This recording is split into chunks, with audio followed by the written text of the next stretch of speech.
troubles facing big companies like AIG and Blockbuster are often the only ones that make headlines. But what about the small businesses? How are they faring in this recession? What can they do to survive? Joining us right now is Andrea Coombes, Assistant Personal Finance Editor for Marketwatch.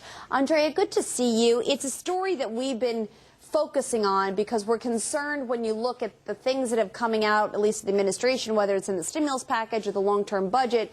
It just doesn't seem like a lot of money is being directed to small businesses, yet they account for the vast majority of job growth in this country. You tell me, is that a legitimate assessment? Well, it's a good question. I'm sure small businesses, I mean, as you noted, they are struggling. Obviously, they would like as much assistance as possible, I would imagine.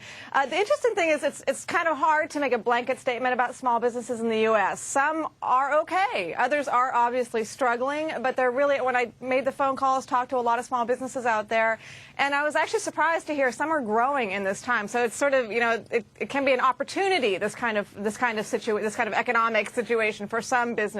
Although obviously it's a very nerve-wracking time for everybody, I think. Yeah, it's interesting because some of the largest corporations, the most successful ones today, did come out of a recession and were small businesses that started in the garage. But what kind of strategies are people employing? Because one of the big issues is access to lending, and they're not really getting the financing in many cases that they really need in this difficult time.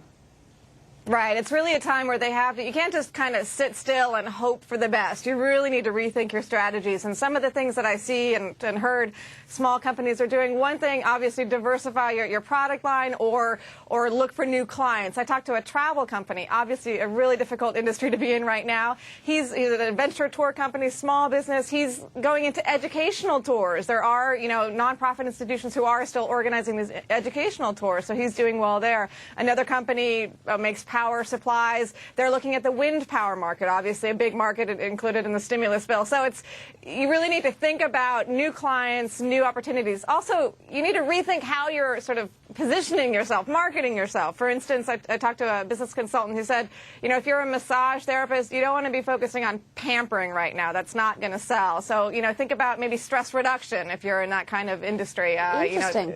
You know, yeah, really rethink how you're positioning yourself. Yeah, and you know, we've got a screen here, if we can bring it up, guys, of some different tips that you talk about and some strategies like you were starting to talk about there about changing the message. But you also talk about, very importantly, keeping costs down, working with your employees, and seeking out advice. Let's sort of hit on those things. What's so important about that? Well, obviously, working with employees, I mean, if you are facing a tough time, I talked to one company that's doing its utmost not to lay off people. I mean, small businesses, it's almost like a family. You really know all your workers, obviously, and people are really working not to lay off people. One company I talked to, you know, they're doing the four-day work week, maybe they're actually doing temporary voluntary layoffs. Do you want to take a week off? You know, and nobody wants to do it, but if it's going to save the job in the long run, it's one option. Another thing, I talked to some companies. They're members of a group called the Alternative Board. It's a fee-based organization. You have to pay to be part of it, but they actually give small businesses access to other small business owners so they can talk about strategies. They don't have competitors talking to each other. They have just similar small businesses, but not competitive.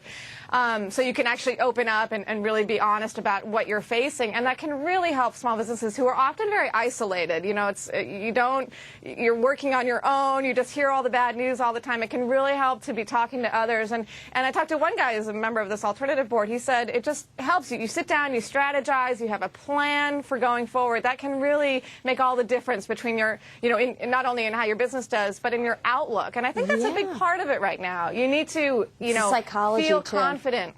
Yeah.